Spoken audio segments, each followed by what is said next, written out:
Ready? Play. My name is Clara Towson, and I'm a friend of the show. Boom. I am Francisca George, and I'm a friend of the show. Perfect. Hi, my name is Susan Leemans, and I'm a friend of the show. Boom. Yeah. My name is Zainab Sammaz, and I'm a friend of the show. Boom. Hey guys, my name is Sasha Vickery, and I'm a friend of the show. Boom. Hi, my name is Lloyd Harris, and I'm a friend of the show. Perfect. Hi, my name is Jasmine Paolini, and I'm a friend of the show. Wow, Jasmine, you got it in one time.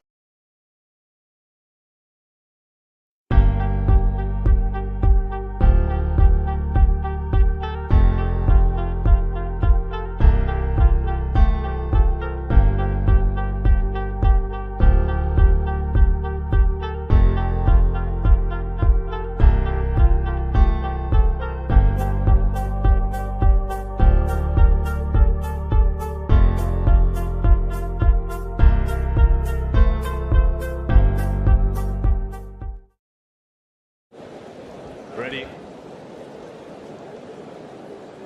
Play.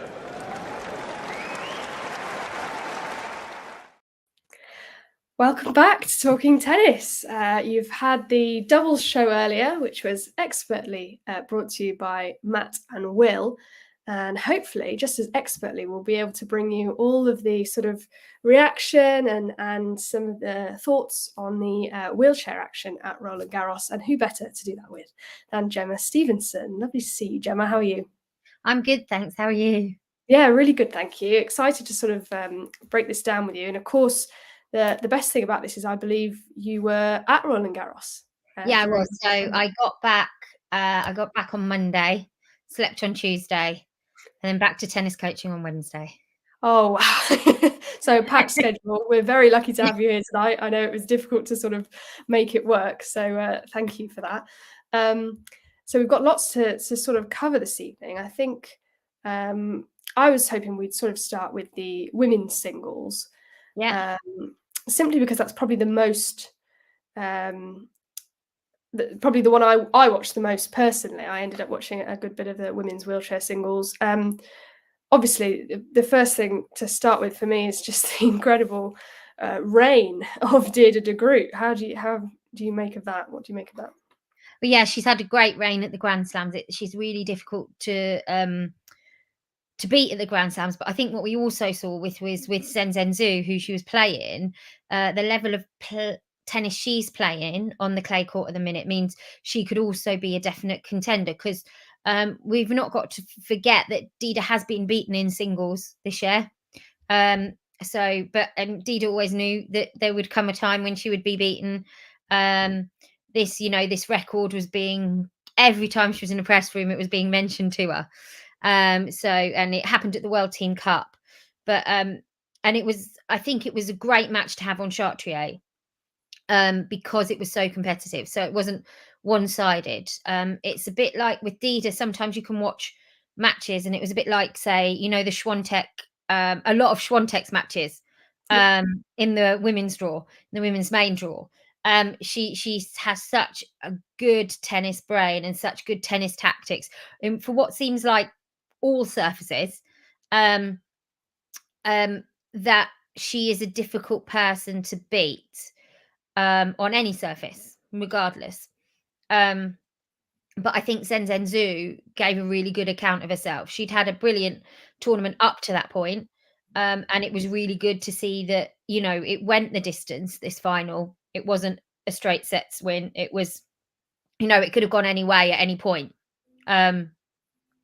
And it's great to see that that's the case with this final, because we want women's wheelchair tennis to be competitive, to look competitive, and that was a really good display of competitive tennis. But not just that, a really good display of chess. Like the tactics they were using, you could see their tennis brains working. Dida is just a phenomenal athlete. Like if you speak to the players on the tour, they say there's something different about Dida. She's made differently. And I think, forget that she plays on wheels. I think if you put her up against some of the greatest women players on wheels or on their feet, she would be right up there. If you put her up with some of the greatest athletes, not just in tennis, but in sport as a worldwide thing, and any sport, she would be one of the greatest athletes. She should be considered one of the greatest athletes that sport has, because she's just that work ethic. So basically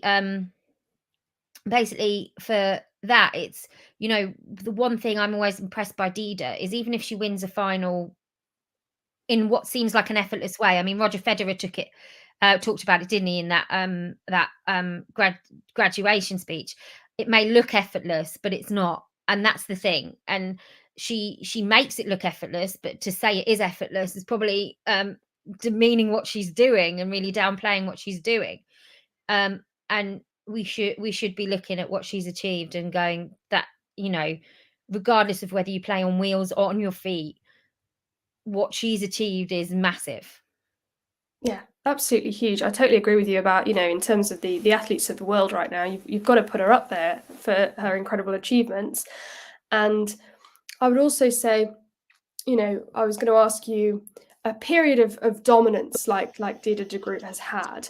There's obviously a lot of conflicting views in sport in general, not just tennis, on whether periods of dominance are good for a sport or not good for a sport, whether people prefer it to be more competitive. I'm sort of in the camp of a period of dominance like this, where she has been so exceptional for a good amount of time now, and winning so many slams is actually sort of great publicity for a sport, to have that sort of person to really be at the helm. How do you see that? Yeah, I see it, and what I see under the lens is how, working in the media, how the media views a men's period of dominance versus a woman's period of dominance. Like, we need to talk about the fact that for years it was the big three or the big four. If you're going to include Andy Murray, I'm not going to, you know, split hairs here, big three or big four. We talk about it, about the greatest era of tennis. It was this, it was this, it was this. Now, I was growing up when Serena and Venus Williams were coming through, and they were kind of the players I looked up to, playing tennis myself. And you know, and even when I moved over to play wheelchair tennis, it's people like Dida.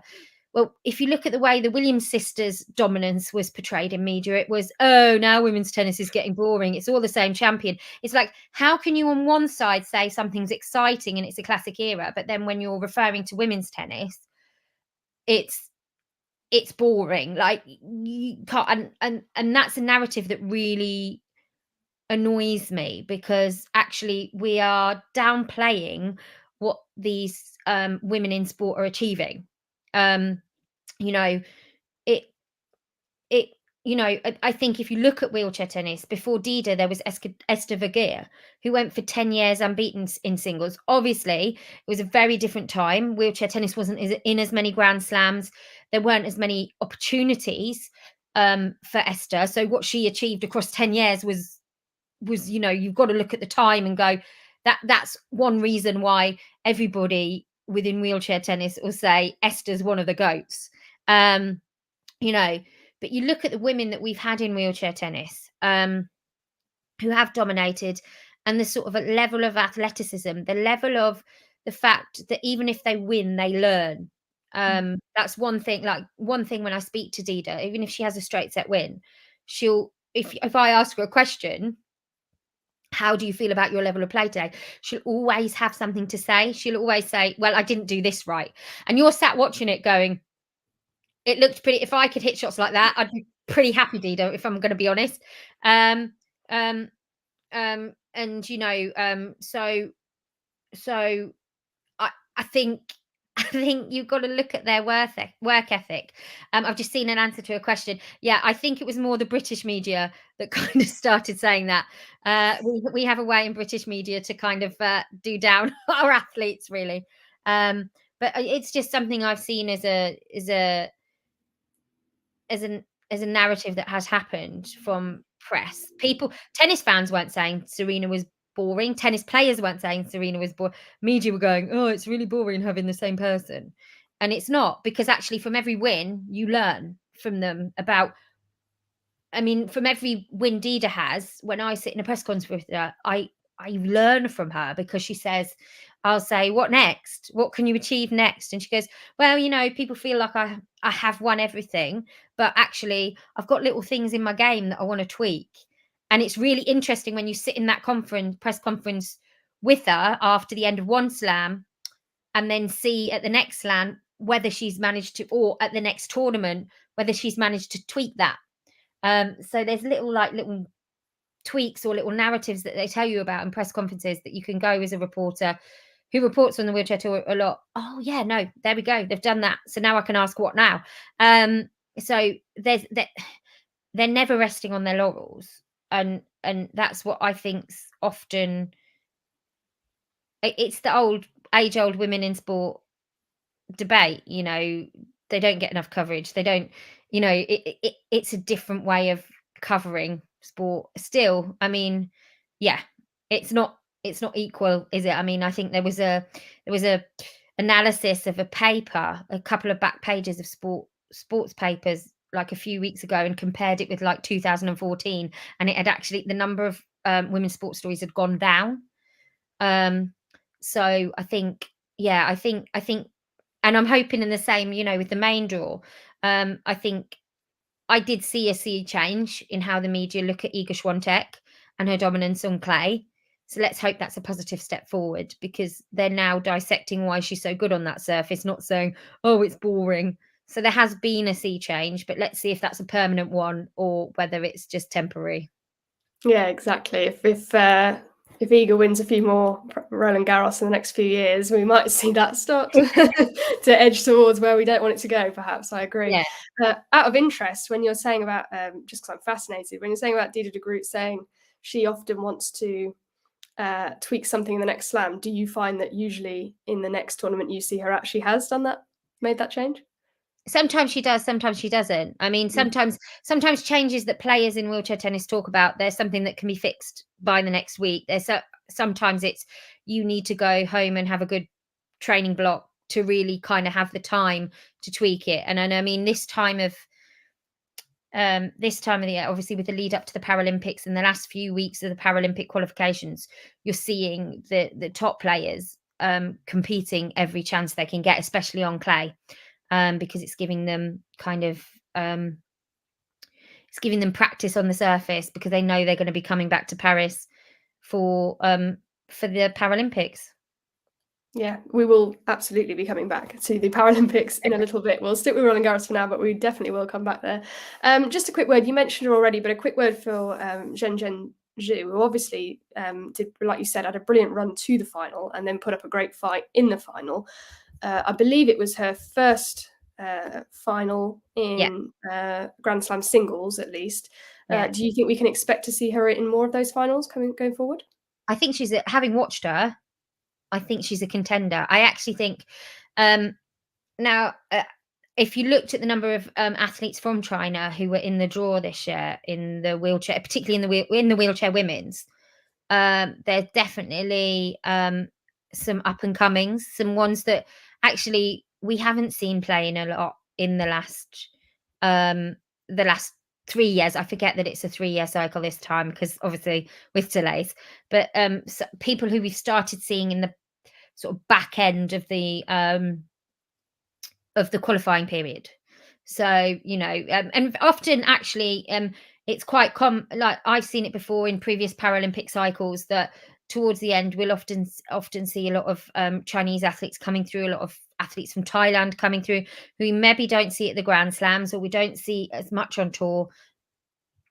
And then things heat up, and they're really good players, and they can outfox, you know, the regular players on tour, because they're not used to playing with them. That's the thing. That's the exciting thing about the Paralympics. I think if we look at the Roland Garros draw, it was 16 men, 16 women, 8 quads. The same sort of names that you were seeing. The beauty of the Paralympics is it's a bit of a bigger draw. So we're seeing players, or people are seeing players. So the players I do know and I've watched play, but audience are seeing players that they might not necessarily have heard of or seen on tour. But I do wonder, like, if Shenzhen is now like peaking in time for Paris 2024. I think she's a I think somebody said something. So I tweet about the finals and stuff, and one of the wheelchair tennis fans was saying how they were really impressed by Zhu. And I sat there and went, I'm sat here watching her live, and I think she could be a contender. Because she was playing so well this tournament. It was lovely to see, actually, and it was lovely to write about a different name. I'm so used to. I think the women's still, but this is the thing. This is not, we're so used to seeing Dida versus Yui in these finals. So we are so used to seeing Dida versus Yui, and actually Yui's a great clay court player as well. And so there are so many names there in the women's draw that we could see kind of going down to the business end in Paris 2024. So many women's names, and I think we're going to see some very competitive women's matches in a few months' time, which would be incredibly exciting, and I'm really looking forward to them. We'll move on then to the men's singles, which obviously a bit of a British interest there, as there always seems to be with Alfie Hewitt, but not him who took the title. It was Takito Oda, who's still only 18 years old, and just ridiculously impressive from him. Yeah, I mean, he's been a player who's been on everybody's radar since he was a junior. I think a lot of the men knew they were in trouble the minute he became senior. And the ridiculous thing is, like, technically, I think he could still play juniors. Which is, but no, I mean, obviously we had two British men in there. There was Gordon Reid and Alfie Hewitt. Alfie knocked Gordon out in the quarterfinals, which is always a emotional match. I think I end up not live tweeting that one. I just refuse to, because I refuse to take sides, and I won't. No. And then that put Alfie in the semi-finals, played against Gustavo Fernandez. Gustavo played the match of his life. If anybody sat and watched that men's singles semi-final, I said after it, when I was doing my analysis, that was worthy of a final, that match. There were ups, there was downs. At one point in the first set, Alfie was 5-2 up. Then Gustavo found his way back in. It was everything you want from a tennis match. It was all the drama. It was all the shots. It was just everything you want from a good tennis match. Obviously, it didn't end well for Alfie. And it's Gustavo who took on Takito in the final. Takito, I mean, we're talking about Carlos Alcaraz. I'm getting angry at the minute. I will say that, because they're going, oh, Carlos Alcaraz is the youngest man to do it. No, actually, Takito Oda is the youngest man to do it. He has now won a Grand Slam title on every surface, and he's 18 years old. So could we please say Carlos Alcaraz is the first man in the non-disabled version of tennis, or pedestrian form of tennis, because Takito's done it. He did it, when he won Australia, when he won the Australian Open this year, he'd done it, because he'd obviously won Roland Garros last year, Wimbledon last year, and then he won the Australian Open. So it's sometimes when they're writing about like Carlos Alcaraz, I love Carlos Alcaraz. I'm a proper Alcaraz fan, because I was a Nadal fan, and so I don't want to, like, Carlos, I love you, but you're not the youngest man in the whole of tennis. This guy is. No, exactly. And I've seen, there's a lot of people tweeting just saying he's the youngest person, and then people are like, oh, no, think about the women, and then you think, no, think even further. He's not even the youngest man. I think, it's a really good point, and I haven't seen anyone make that point at all. No, it's just that I keep wanting to correct it and then go, no, don't make that point. Don't make that point. But you should go for it.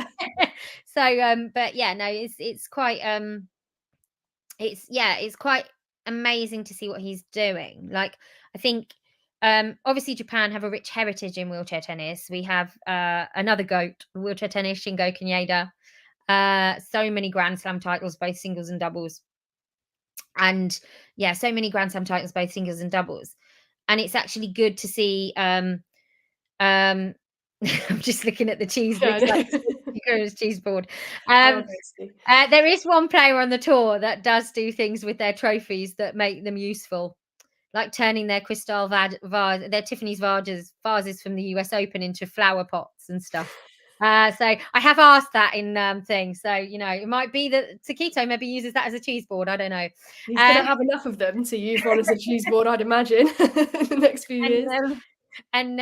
Yeah, I think we need to look at this young man and see how he's building. The legacy Shingo created for wheelchair tennis, the legacy that Yui's creating for wheelchair tennis. We mustn't forget that on the women's side, you've got Yui as well, who is, flying the flag for wheelchair tennis. The legacy that they're both creating is really good to see. Like, you even look, so even in the women's draw, you had Yui had Otani, and then in the men's draw, you had Sonada, you had Mickey, you had Oda. There there is a point where you go, what are Japan doing right now? Because but he's Taquito's been strong since he was a junior, and you kind of, those of us around wheelchair tennis, whether that be reporters or players or coaches, knew he was going to be one to watch. And I think something I say, I mean, obviously Alfie was unlucky. Like Gustavo certainly had the game plan against Alfie. You could tell he'd studied. Taquito and Alfie are kind of that extra tier level at the minute in the men's wheelchair tennis. That means that there's only a certain amount of times that they're touchable, really. And I think that's why you've got to give, Gustavo came runner-up in the final, but you've got to give Gustavo Fernandez credit for how he went and played against Alfie. That he kind of softened all Alfie's weapons. He kind of knew what he needed to do. And of course, Gustavo and Alfie have a rich heritage in semi-finals of Grand Slams, but also in Grand Slam matches at Roland Garros. Like Roland Garros is great for watching Gustavo Fernandez and Alfie Hewitt, because they don't half put on a show when they play each other. And whoever wins, you end up feeling like you've watched probably one of the best matches you've ever watched. So for them, so for me, I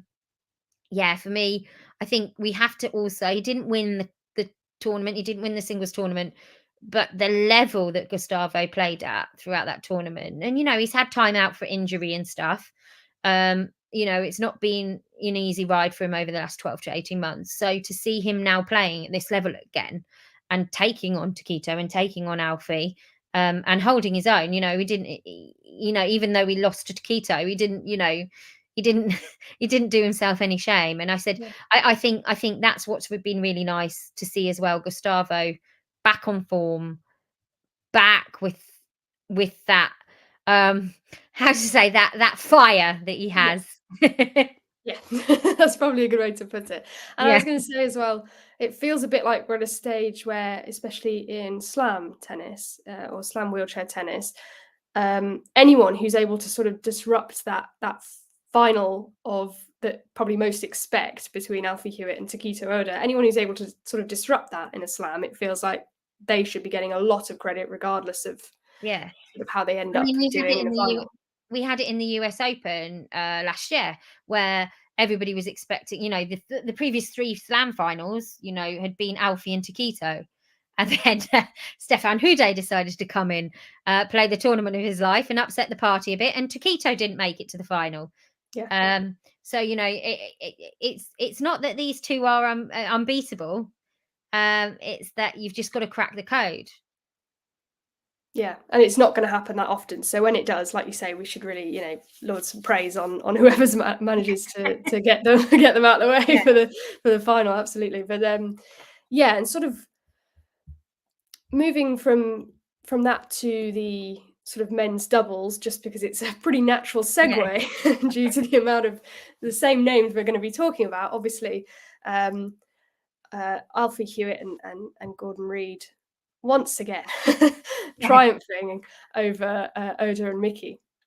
Yeah, and in straight sets and with an A-game performance, which I will say, after watching their semi-final performance, I didn't know whether they'd produce.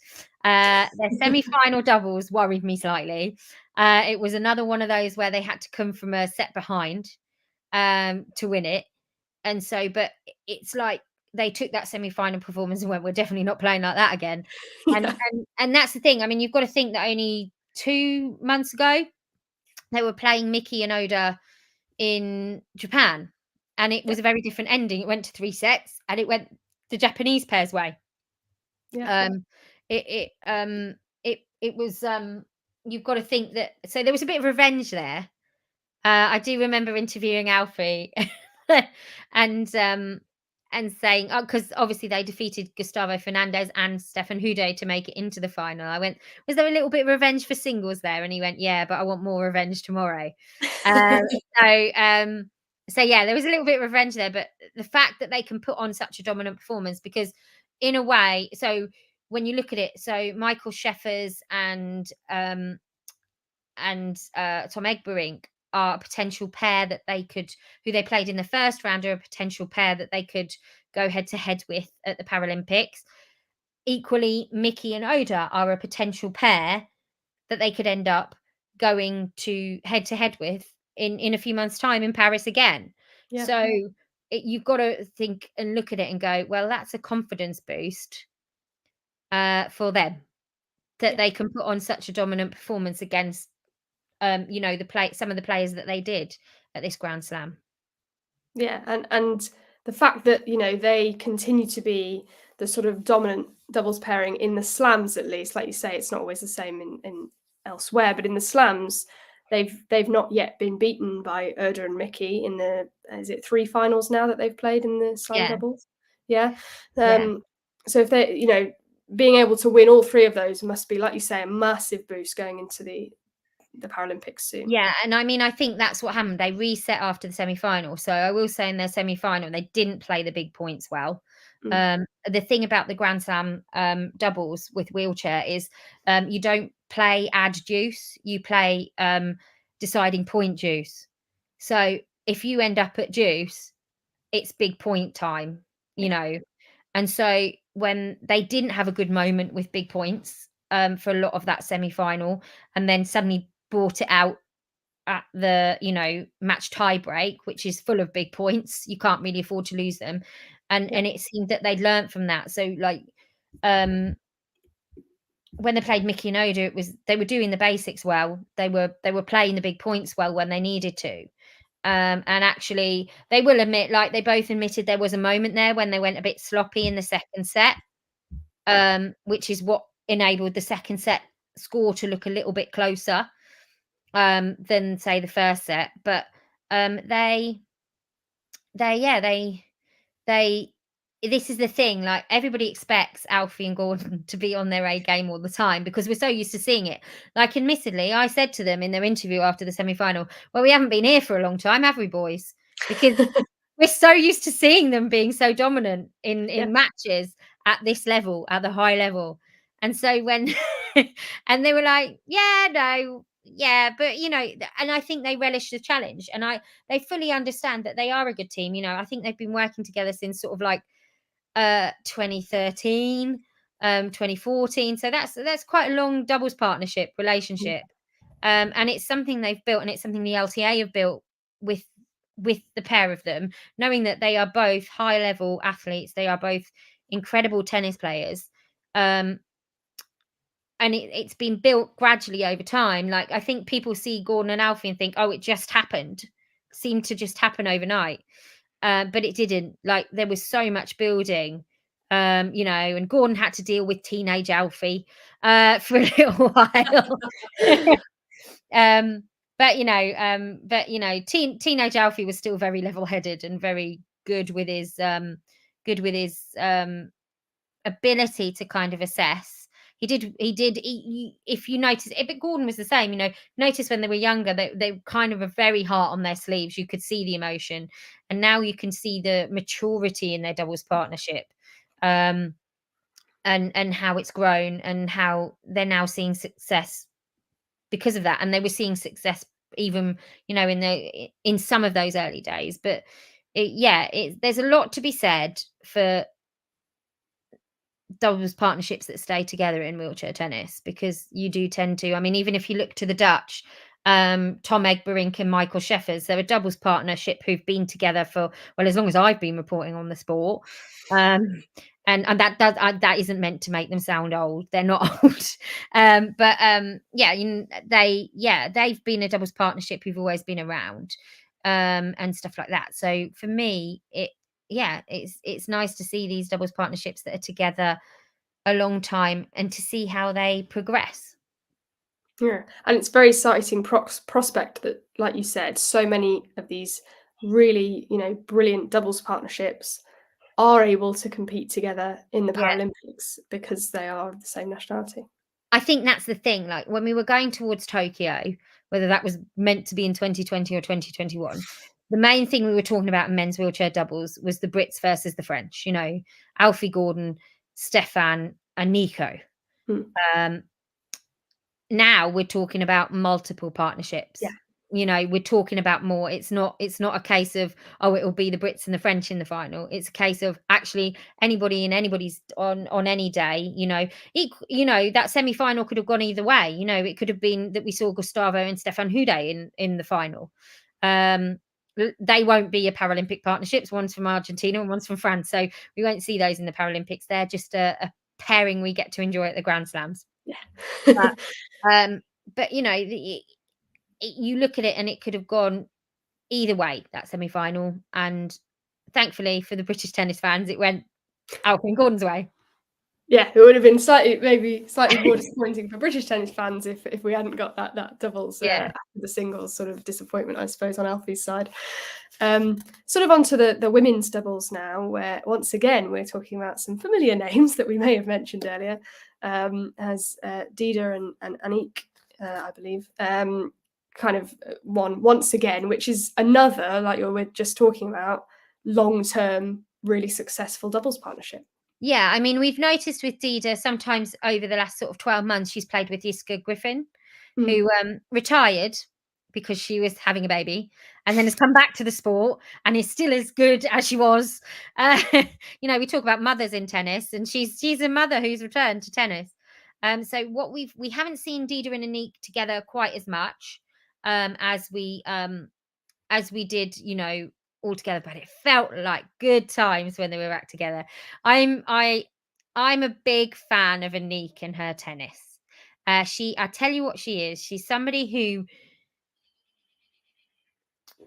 in a world where you're talking about certain names within women's wheelchair tennis, she's somebody who fights and says, I'm still here and I'm still a contender. Like, I will never forget the year Aniek won Wimbledon, and everybody had said, you'll get runner-up to her and stuff like that. And then she went out there and won it. And she won it in spectacular fashion because she is a great grass court player. The best thing about Aniek as well is she's a lovely person. Like, just Dida's a lovely person. Aniek is, she's just a genuinely lovely person, and she loves tennis and she loves playing tennis. Again, she's somebody who's had her injury problems over the last sort of 12 to 18 months. And coming back to the sport and building back stronger. And you've seen the frustration on when she's played singles and stuff.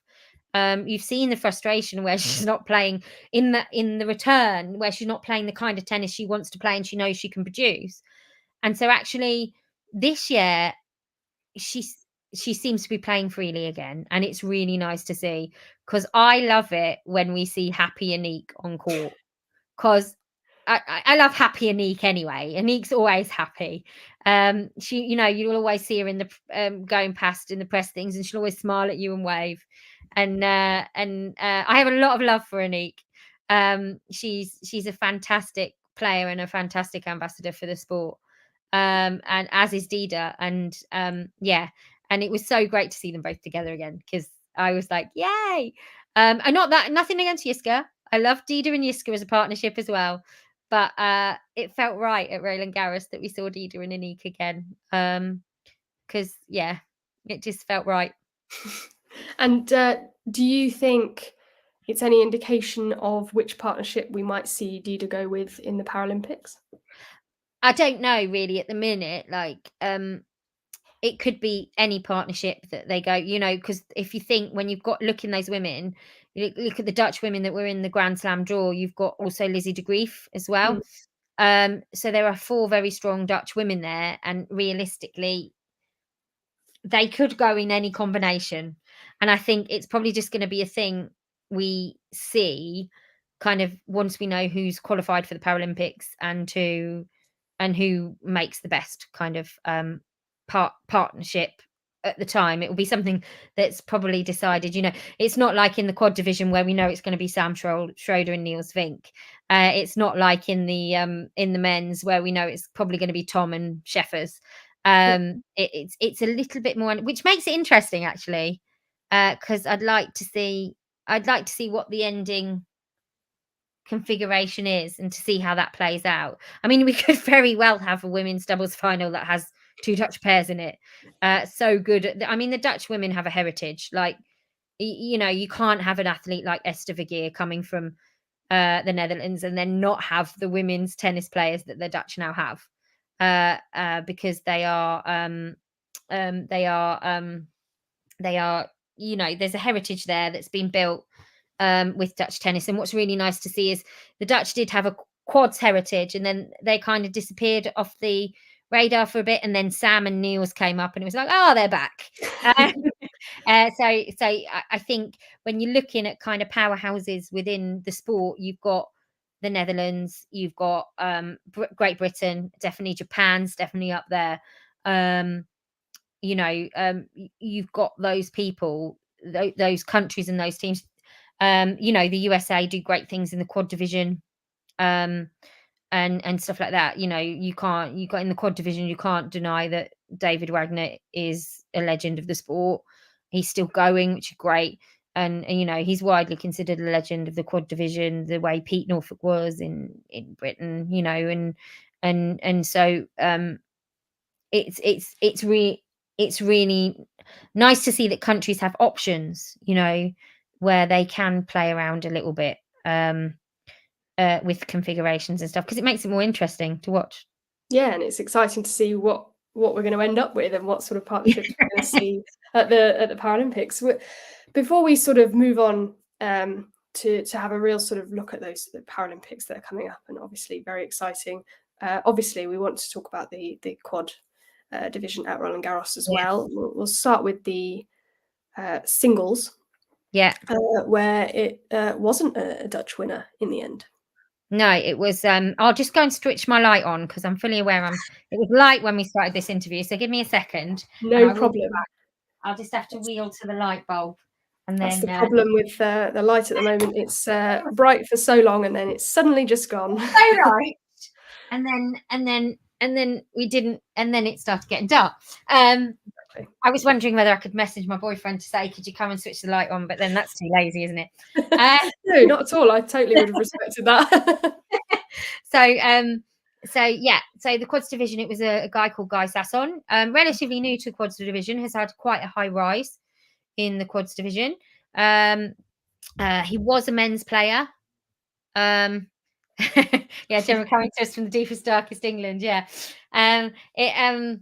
He was previously in the men's division, then a deterioration in his disability meant that he was then reclassified into quads as it started to affect his upper body. So for anyone who doesn't know, the difference between the open division and the quads division is it's your upper body affected as well as your lower body. So it affects your swing and serve and everything like that. So a relative newcomer to quads division, has made a very sharp rise in the rankings. And obviously is now the proud owner of his first Grand Slam singles titles. Yes, and defeating obviously Sam Schroeder in the final, who sort of, made up for that a little bit in the doubles, a bit like we were talking about Alfie Hewitt earlier with Niels Vink, which, are they sort of your big favourites going into the Paralympics? I think so. I think you'd be wise not to bet against them. They are the dominant force. So even though Guy won Roland Garros, they are still number 1 and 2 in the world in singles. and they are still the quad division kind of quad division dominant doubles team, in the same way that Alfie and Gordon and Tom and Sheffers and Anik and Dida, or Yiska and Dida, have played a lot together. These two have played a lot together in the big moments, and that's the thing. It's if you looked at the other quad doubles partnerships, there was no kind of country and country doubles partnerships really, and so I think they're gonna probably benefit from the fact that they do play together a lot of time. What a lot of people, but there are doubles partnerships that do play a lot together. So there's a British partnership of Andy Lapthorne and Greg Slade. If Greg qualifies, will be an interesting partnership to watch. Greg is somebody who came through the junior system at the LTA. Lovely kid, lovely, well-mannered kid. I will always say that. You could always have a conversation with Greg. He's always very thoughtful. Like, if you ask him the tennis questions, he's always very, analytical and thoughtful over when he's giving you his answers. I mean, that could be a partnership we see if Greg qualifies and is kind of high enough. Obviously, there's fewer quad, just like with Roland Garros, there's fewer quads qualify for Paralympics than there are open players. So it will all depend on ranking and then where the wild cards are delivered. We had there was some quite strong Grand Slam pairings in there. I mean, Heath Davidson and Donald Rampedy from Australia and South Africa kind of were great. And actually, a pair I want to kind of big up, because I was really impressed. They played Andy Lapthorne and Guy Sasson in their semi-final, is David Wagner and Rob Shaw. Now, they both are taped players. So when we say taped players, they tape their racket to the hand. They can't change their grip on their racket. They have to play with the same grip for the whole, for the whole match. And Andy and Guy did not get an easy ride with them. I mean, they played, Wags and Rob, even though they didn't win, played in, like what I've said before, an expert level game of chess. They knew they couldn't outpower, so they, what I called outposition. So you could see Wags using his hands and dropping those drop shots and stuff at those angles and stuff like that. And again, that was a match in the division in the doubles that was decided on a match tiebreak. That's how close it was. Yeah. Andy Lapthorne and Guy Sasson kind of dominated in that match tiebreak, which is what made the difference. But again, that was another match that was really great to watch, because the thing about the quad division is, I always say, I'll often say in media rooms, we need to feature the quad division, and they'll say, oh, but that's slower than the open and it's not as powerful. I'm like, but if you watch it and you watch the quad division matches like in a really detailed way, it is really clever what they do, because they haven't got forearm function, whether that's hand or shoulder or anything.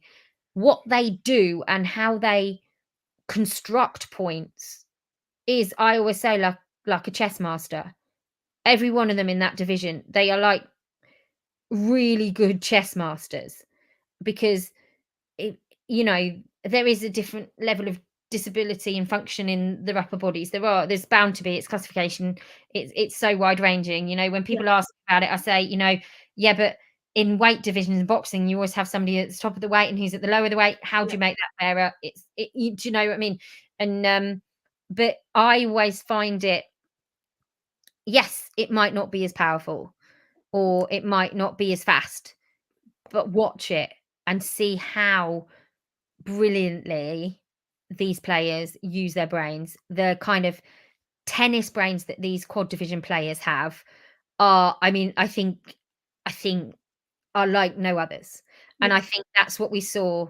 I think that's what we saw when Wags and Rob Shaw took on Andy Lapthorne and Guy Sasson.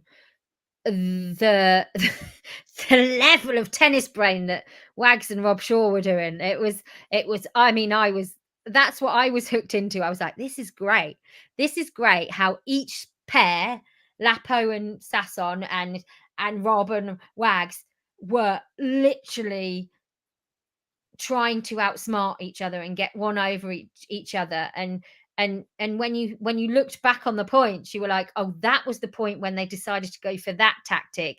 Good, I like that. That was really clever. I think that's the thing. I think what I describe it. So the open play is what we see a lot of now, is kind of the baseline rallies. If people are going to lose points, it's because of unforced errors or things like that. With the quad division, it's still kind of maintained that. It's kind of still maintained that kind of chess-like quality. So it's not that they can be compared; it's that they're different styles of the game. Yeah, which we see in tennis as a whole anyway, tons of Yeah. different styles of the game. And I think there's a real market for that sort of maybe harder hitting. And there's a real market of people such as, by the sounds of it, you and me, who love that sort of like the real sort of people who are switched on and have to really use their smarts more than anything else to work out how to beat their opponent. I think Yeah, that's I mean, just in that fascinating. in that quads doubles match, there were so many points where I went, "Oh, that was good," Yeah. because it's just those points of where you're going, "Oh, that was good," because of the tactical journey behind it rather than the power behind it. Yeah, exactly. So looking forward then to the Paralympics, which are just so huge and such a I'm incredibly excited for them as a whole and for the tennis. Just for anyone watching who maybe doesn't know loads about wheelchair tennis and wants to sort of learn from the expert that we have here right now, what are your sort of ones to watch, the big things that you're sort of really excited for going into the Paralympics? So for the Paralympics, I'm really excited. So I would say the things I'm looking forward to watching is actually having a wide range of courts on Roland Garros that they're going to put wheelchair tennis on. Because I will be honest, we do see the odd match on Philippe Chartrier, but most of the match, Alfie Gordon's doubles final was on court 14. Hmm. So if anybody's been to Roland Garros, you have the bit where Chartrier is. So you've got Simone Mathieu over there. You've got the bit where Chartrier is, and you have 7, 6, 7, 8, 9, 10. Then you have Suzanne Langlon. And then behind Suzanne Langlon, there's a place. There's about 4 or 5 courts. But I mean, it wasn't so much this year because the main draw was so far behind because of the weather. So actually for the start of the wheelchair draw, we did have some main draw matches going on. But actually, for a lot of the time, the wheelchair matches are just behind there. And it's like, if you know it's going on, you know it's going on. But if you don't, you don't. Yeah. And you think the action stops there. Or you think the action stops at the ice cream parlour underneath Suzanne Langlon. Do you know what I mean?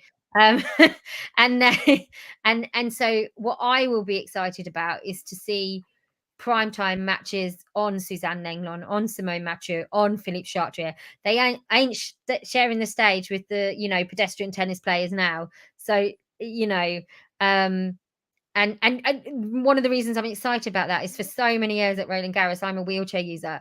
I couldn't get into the press office, and actually they didn't have wheelchair spaces in the press tribunes in the big court. So I had to sit down, that the big court side that always gets the sun and you've got no shade. Yeah. I used to have to sit and watch the matches there with the wheelchair mechanic. Yeah. It's terribly glamorous, my job. And now they have wheelchair spaces in the press tribunes, which are brilliant and air conditioned and in the shade. So I think seeing wheelchair tennis on those big stages that we don't necessarily see in the Grand Slam, because they've obviously got other matches playing on them. I think that's one big thing to watch. I think because that will also often on the Slam big stages, so Chartrier, court number 1 at Wimbledon, stuff like that. With wheelchair tennis, because you have the second bounce, if you've got further behind the baseline, if you've got more space behind the baseline, you can really get your opponent back with that second bounce. If you can get that first bounce to hit the baseline, your second bounce can go really far back. And then if you then hit a cheeky drop shot, that player you're playing against has got to, wheel like the clappers. So it will be really interesting for that. For me as somebody who coaches tennis as well, it'd be really interesting to see how players cope with the kind of different spaces behind the baseline that each court kind of affords them. I think some matches are going to be won and lost on that. Something as simple as that. And it may be the players that are used to playing on those stages that take the advantage there. The ones we see at Roland Garros all the time. And then I think I'd love to see, as somebody who's been following their journey since they first got together, that makes them sound like a couple. They are not a couple. To see if Alfie and Gordon can finally get their hands on that gold medal. Gordon obviously has a gold medal in singles from Rio. Alfie has the silver from Rio in singles, but in the doubles, it's like thwarted by the French for the last 2 Paralympics. Let's see if they can finally get their hands on the gold medal. I think it will be emotional for everybody if they do. I think, yeah. I mean, Gordon's got the game for it. Alfie's got the game for it. They've both been doubles champions lots at Roland Garros together, and in the case of Gordon, with other partners as well before Alfie came along and was in the Grand Slam mix. So it'll be really. I think that's kind of headline you're looking for in the doubles. I think in the men's doubles, it's really sad this year because there's no wheelchair tennis at the US Open because the Paralympics are on. Yes. So I would normally be saying, can Dida do 2 Golden Slams in a row? Because she obviously did the last Golden Slam, but we won't have a chance to see that because there is no US Open wheelchair. There is a US Open wheelchair tennis juniors draw, but there's no seniors draw. And so that would be, but it is, I mean, after that women's final that we witnessed last week in the wheelchair tennis, I'm excited to see both of those players in the women's draw. I'm excited to see how they make it through the draw. I'm also excited to see how the players who were at Roland Garros this year then adapt their game, because actually this is the great thing. Like when you look at Tokyo, there wasn't a tournament that you could call a warm-up tournament for the Paralympics, was there? Where you got a little bit of practice, where you were on the big stage. There were kind of test events, but this is a chance where they're on a big stage with lots of pressure, because the Grand Slams are important to the wheelchair tennis players as well. Yeah. This is kind of like they've had a chance to practice against each other now. So I think in all of the draws, something to look for is to see we can like for like compare how they performed here in this last week to how they then go on and perform in Paris. I think a lot of it's going to come down to, because obviously they have one more week on clay this week. They're at the French Riviera Open, a lot of them, and then they have to convert to grass court play before we then start converting back to clay court play. Yeah. It's a very different calendar for wheelchair tennis this year, because we usually see hard court, clay court, grass court, back to hard court for the biggies, and so it'd be very different preparations that go in, because you're not preparing for the hard courts of New York, you're preparing to go back to Paris. And that's the thing, these 40 players who we've seen all now can go back and go, well, if I do this better, then maybe might get a different result. So it will be interesting to see what advantage that gives these 40 players.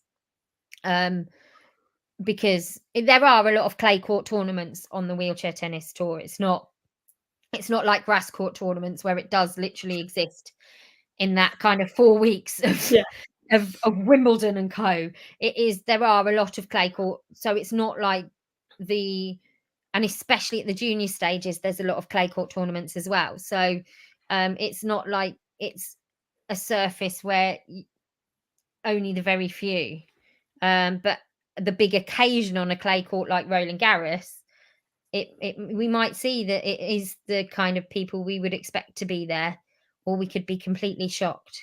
There's going to be some player there, like there always is in tennis, who's not been at the Grand Slams. I don't know which division it's going to be in, but who is going to cause a major upset. And I'm just, I wonder who it might be. Yeah, absolutely. And just a quick word, because I imagine there will be, once again, people watching this who, when you've just said there'll be no US Open this year for wheelchair tennis, have probably been like, what? Why not? Just a quick word on that, because I think, I don't know, from my perspective, it seems completely ridiculous. I don't know about you. We were very lucky in that that Tokyo was on, because I had to move the weeks of the Paralympics a bit because of the weather and the heat and the humidity. The players got to also play the US Open. Yeah. They got to play the US Open. I remember that. Yeah. Well, I went from I went from night shifts covering the Paralympics to night shifts covering the US Open from the UK. I was like, when will this end? Can I see daylight? Because we couldn't go anywhere, could we?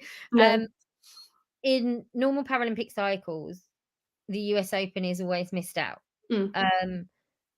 I think the big important thing to realise there is that the wheelchair tennis players, when they win Grand Slams, are not on, the 3 million that, Iga Swiatek's just won or something. They are, but the money that they make from those Grand Slams, because it is their living, can help with how they afford costs on the tour in whole. So I think what happened, from what I read recently, the USTA have come in and are going to financially kind of help out those that would have qualified for the US Open.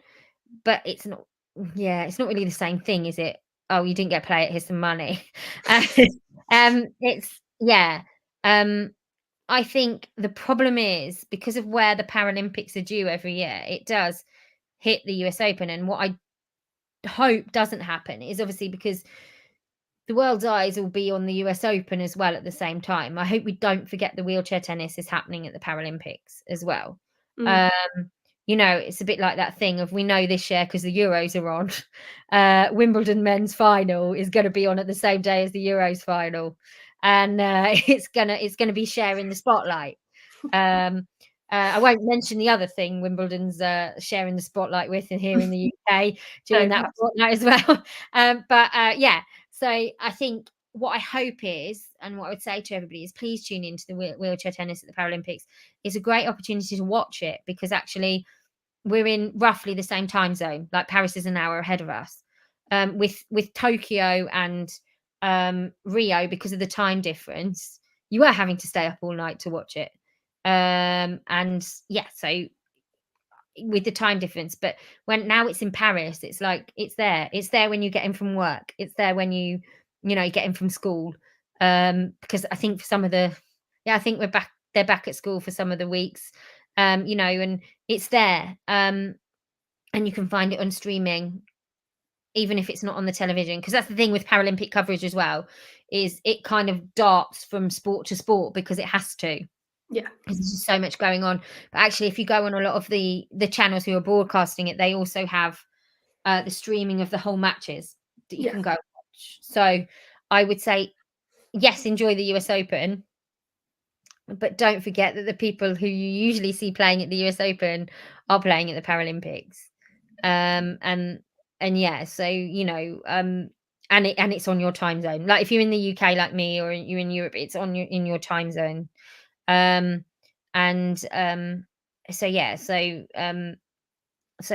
forget that it's on, because that's always my worry. I often have this argument with editors. I'd say discussion. They'll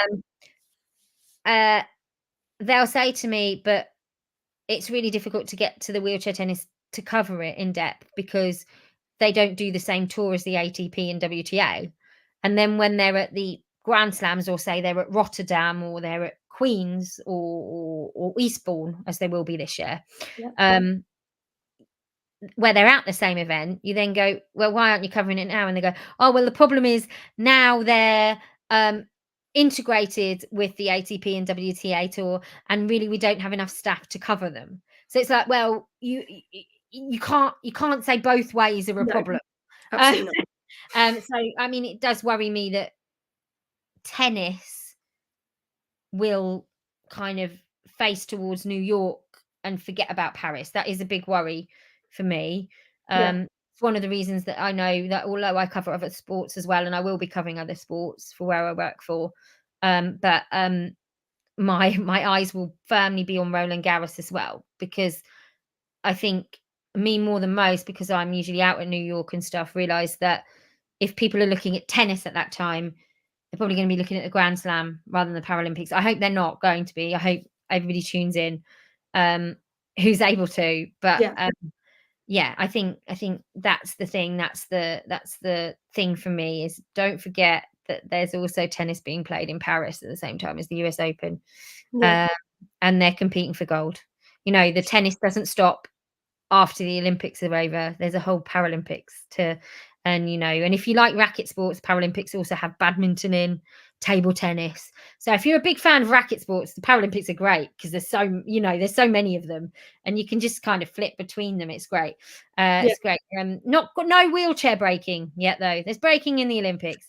I want wheelchair breaking in the Paralympics. It's got to happen. It's got to happen. I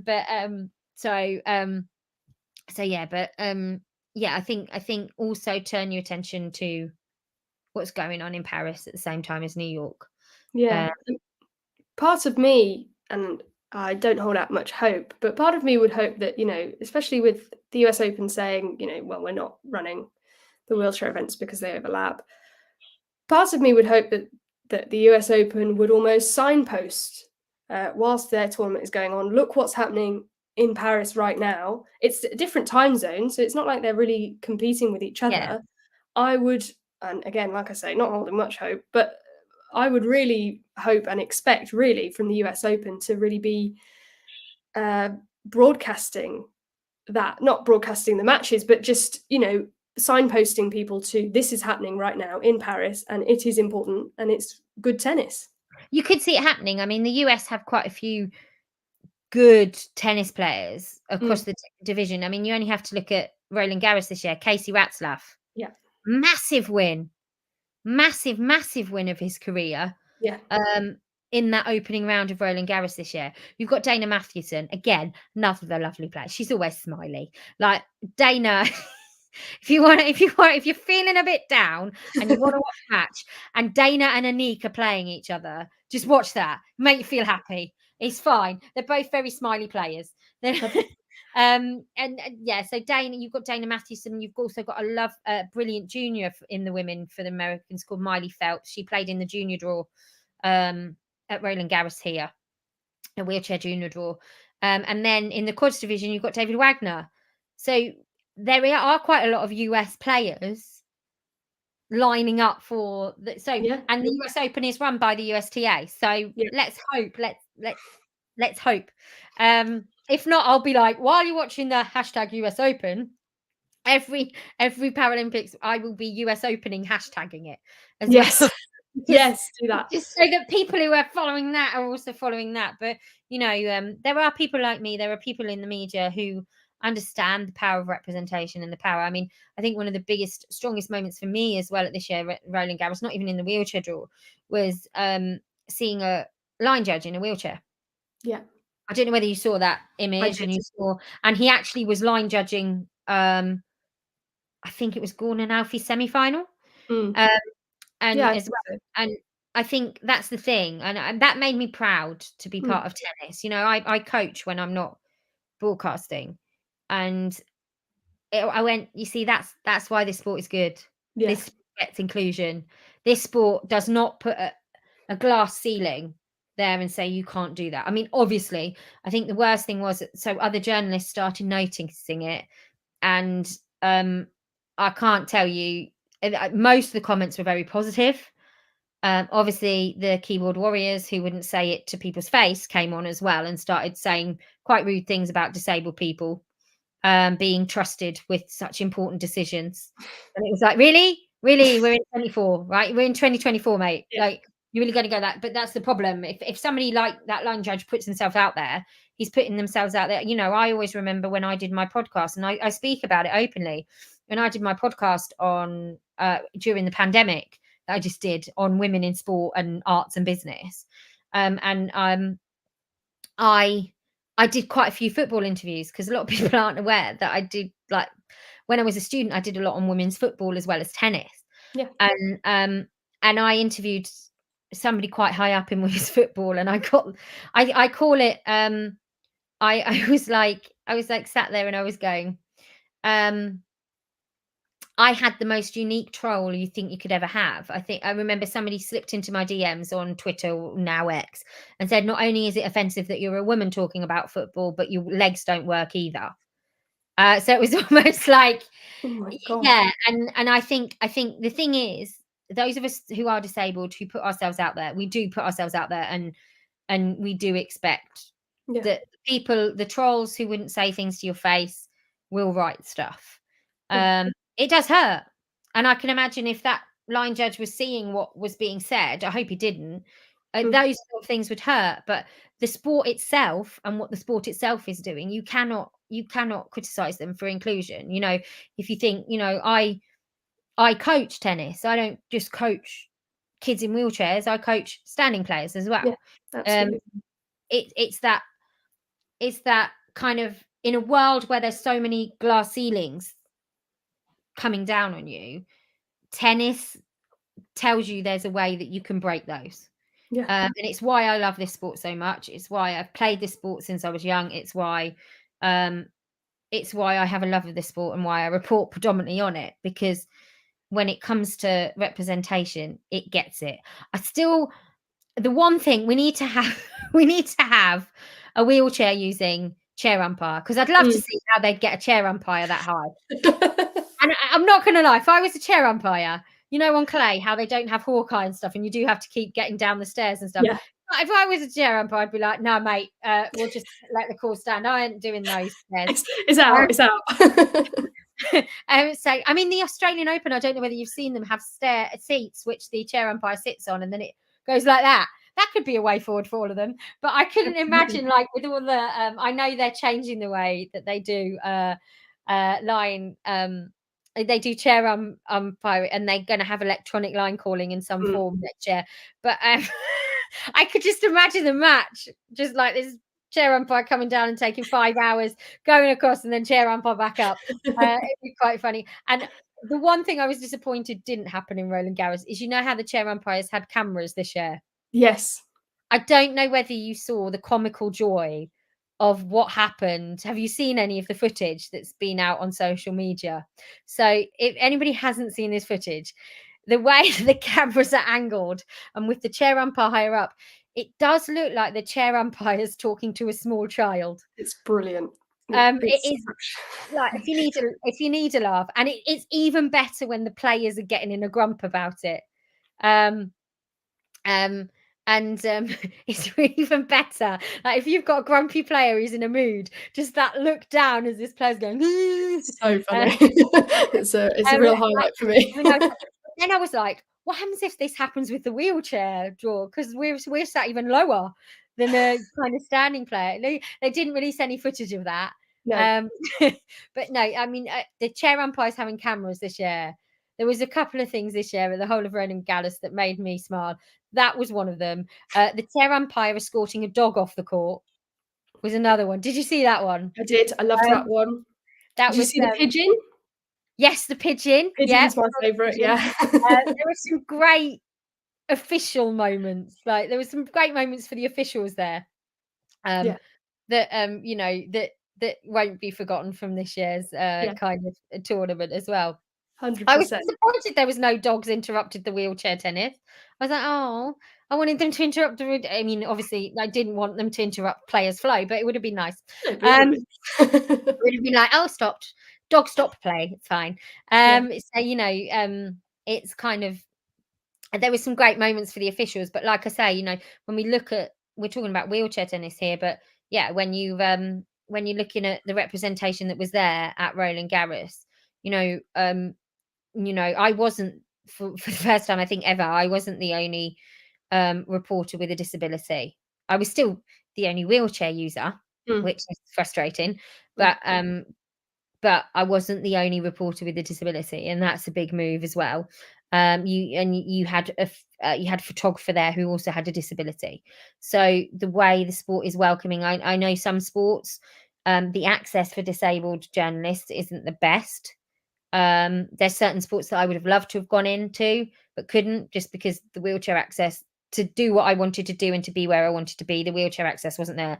But I can honestly say that with tennis, I mean, Roland Garros took a while to get some lifts, but now they've got them. They've got about 90. So there is quite a strong lift presence at Roland Garros now. But tennis has kind of been a sport where access hasn't been an issue, and I've been able to do my job, and I think that was visible as well, because often I'll sit in the corner just making notes. I'm not visible. Nobody would know I was working there from Adam.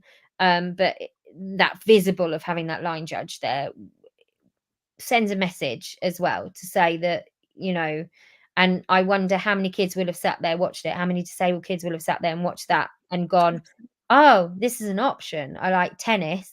I'm not good enough to be an elite level athlete like these guys, but there is a job for me in tennis. And I think that's so important.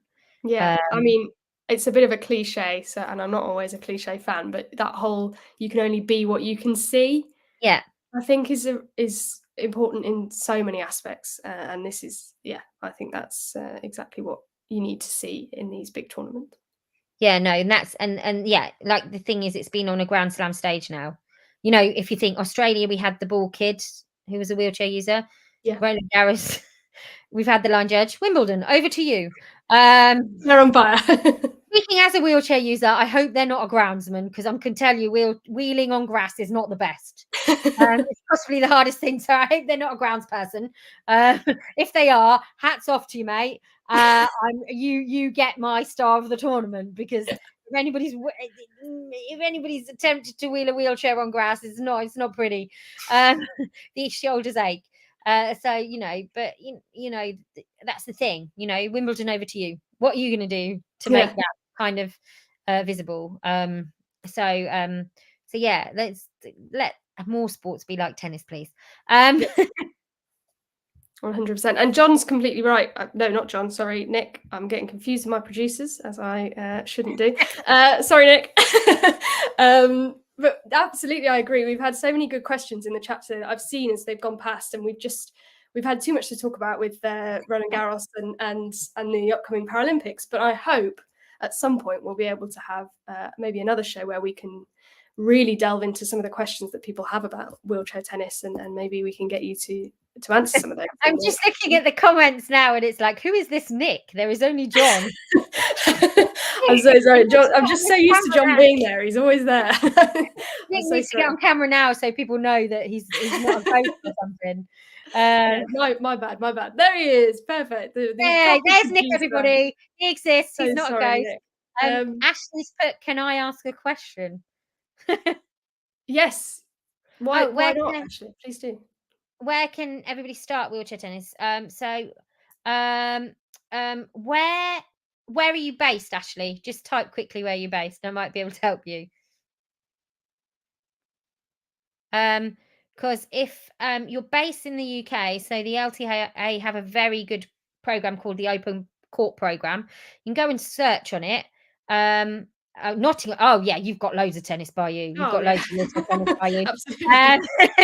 If you go onto the LTA website, and it's the Open Court program, and you go into the Open Court program, you can actually type what you're looking for. So there are various types of adaptive tennis. You've got wheelchair tennis. You've got something called para-standing tennis. So if you've Adam Hills from The Last Leg is a very big supporter of that, which is somebody with mild physical disabilities who I'm just looking at somebody's comment about Ashley being would be cool. Yeah, that got me as well. You've got para-standing tennis. So if you have a physical disability and you don't want to play in a wheelchair, so you're an ambulant disabled person, you can go into para-standing tennis. It's a growing part of the sport. We have visually impaired tennis, learning disability tennis. You have deaf tennis. So within the adaptive tennis landscape, there's so much you can get involved in. What you do is when you go on that the LTA website, there will be clubs that you can tick, and you can tick the type of tennis you want. What you'll find in the UK landscape is there is some clubs. So where I play, I'm one of the only wheelchair users who plays. I actually coach a little girl who's also a wheelchair user. And now she's 9 years old, and she's like a mini me. She just talks a lot, to the point that I'm not mentioning her name, but we were doing a fan drill times to test how fast she'd got over 4 weeks. And what was really funny is her lap 2 was like nearly twice as long because she stopped to chat in the middle of a fan drill. It was brilliant. I'm a bad influence. But you know, and you might find that club is inclusive and they say, look, come along to socials, we'll include you, you'll play alongside the non-disabled players. That's where, you know, you'll be included, or they will have specific wheelchair tennis sessions. I'd say the ones I know about near you, so you've got Long Eaton, yeah, and you've got Long Eaton, Loughborough, at Loughborough. Also, when a coach is there, is a GB women's wheelchair tennis. I keep forgetting she's a women's now because she was a juniors. I knew her. I've known her from when she was really little. Abby Breakwell, I think she's the British #2 female. She coaches at Loughborough Uni sometimes. So there's Loughborough Tennis Club, where Martin Waite is based, who does a lot of performance coaching. And you've also got Grantham, a good club. Grantham are a good club, have a really strong wheelchair tennis background. If you fancy it, you can come to Peterborough. I'll coach you. It's fine. Yeah, so there's loads of stuff all the way around, and you just need to find where you are happy as well. Like, you will get into a place and go, yeah, this is the place for me. And I think the one thing you need to know about the Open Court program is, yes, you know, I've talked about that I coach a young girl. She came up to me and she said, I want to do tennis as a job. So I was like, okay, you know, you're not getting the 3 million Djokovic gets, don't you? Yeah, she said she wanted to do tennis for a job, so she actually started at grassroots level and built herself up. But it doesn't matter what level you want to play at, and actually, if you want to get into competition, it doesn't matter what level you want to play at, because there's competitions at all levels. Like, you can do local leagues, which are just fun match plays. You can do the LTA's national league. So if you do kind of get into it and really enjoy it, and you do want to compete, you don't have to go straight onto the ITF World Tour. That's kind of like, I mean, I do compete on some of the tournaments there, but I don't compete on a lot of them. I tend to stick to nationals because I have a day job, and I like cake. I'm not committed enough. I'm not willing to give up the cake and the chocolate bars to be that up there. Nice. So, but there's like a competitive pathway where if you just want to turn up for matches, I mean, I always say the best things are, you go to nationals, Shrewsbury national finals at the end of the year. You go, nobody. I mean, there are a few people that care about winning, but but it's just a laugh. And we end up having a Christmas dinner on the night before the last night and forgetting that some of us might have finals the next day. It's great. And it's a great atmosphere. And everybody within wheelchair tennis or disability tennis, everybody within disability tennis is supportive. I think it will be hard. You won't find somebody who doesn't want to help you, and who doesn't want to, help you play in the way that you want to do. That the LTA have a play your own way thing, so it's your decision. You might just want to go down once a week to the club and have a hit. It's great for stress relief, and there's no set, just like in standing tennis, people play at all sorts of different levels. Absolutely. And I'm even in my club, I'm a reserve for one of the league teams, which is great because we play standing players and they forget I get 2 bouncers. So we win some point, they're like, oh, because the 2 bouncers still works for me. And then sometimes I forget, but no, I always say to the league ladies captain, you don't really want me to come in and play because we will get annihilated.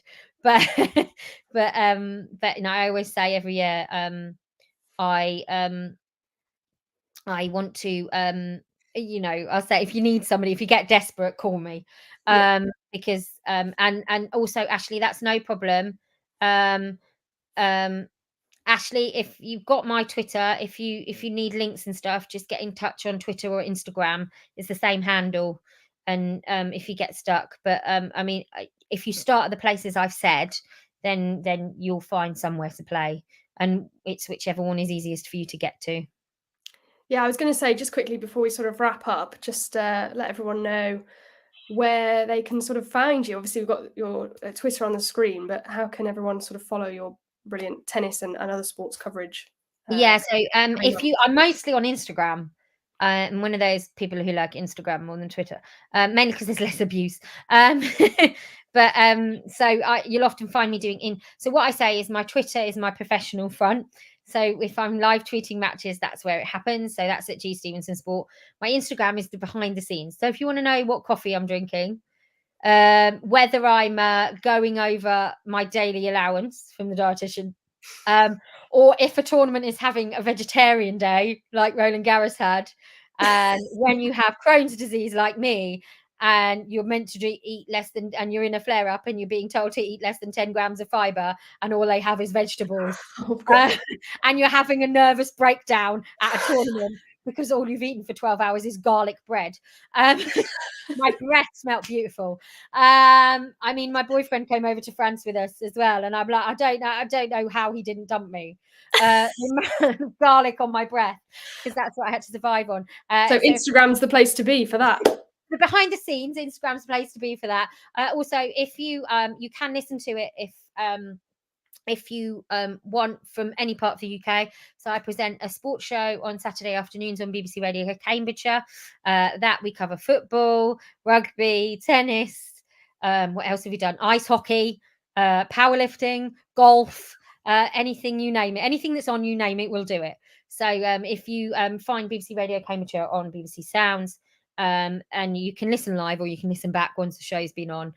We generally have an interview with a guest from the world of sport. So it's a local guest from the world of sport. So, we've had people from Cambridge United Women's on and stuff like that. So if you feel like you want to listen to me waffle on anymore, tune in on Saturdays from 2 to 6. But yeah, I mean, your boyfriend is a keeper. Yeah, he definitely is, with the amount of garlic that was on my breath. But Instagram is the behind the scenes. Twitter is the professional front. That's where you can find me and doing various different things. Wonderful. Yeah, I'm sure everyone will. I certainly will be. And thank you so much for joining me this evening, Gemma. I appreciate it. It's been brilliant to chat to you about all things wheelchair tennis. Really excited for, first Wimbledon and then the Paralympics very soon. Yeah, and to anybody, if you're watching Queen's or the action at Eastbourne over the coming weeks as well, so there's a full wheelchair draw at Eastbourne with men's, women and quads.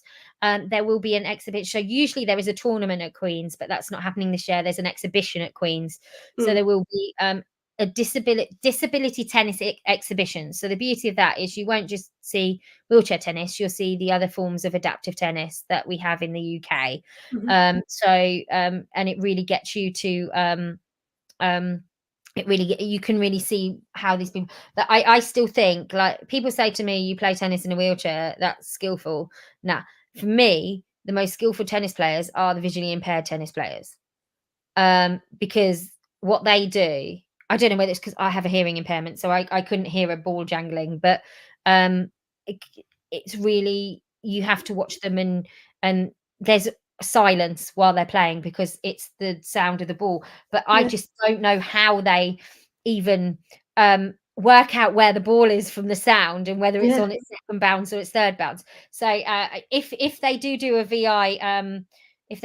VI tennis exhibition at Queen's and it's on either the streaming or it's visible, please watch it, because wheelchair tennis players get told, Djokovic has regularly said it, hasn't he, that I think they're, he says they're the real athletes because they can push a chair and hit a ball. Absolutely. VI tennis players have so much respect from me because, they're how some of them, especially the B1s. So there's different classifications in VI tennis based on a level of vision that they have, especially the B1s. You know what? My hand's up to them. I say to them, who overcome the burden of deflated balls. Yeah. Yeah, that was very specifically aimed at John, I believe. But yeah, so I would encourage, if you ever get a chance to watch some VI tennis, please Mm. go, because they Yeah. are. I'm in awe of those. Yeah, absolutely. Well, John is assuring us, I don't know if you've agreed to this or not, Gemma, he's assuring us he'll be back post Wimbledon, so he'll have to be now. John has decreed it. But I'm looking forward to that. Yeah, once again, thank you so much for chatting to me and chatting to everyone this evening. Absolutely no worries. And we will see you again very soon. In the meantime, keep talking tennis. If you enjoyed this video, make sure you hit that like button.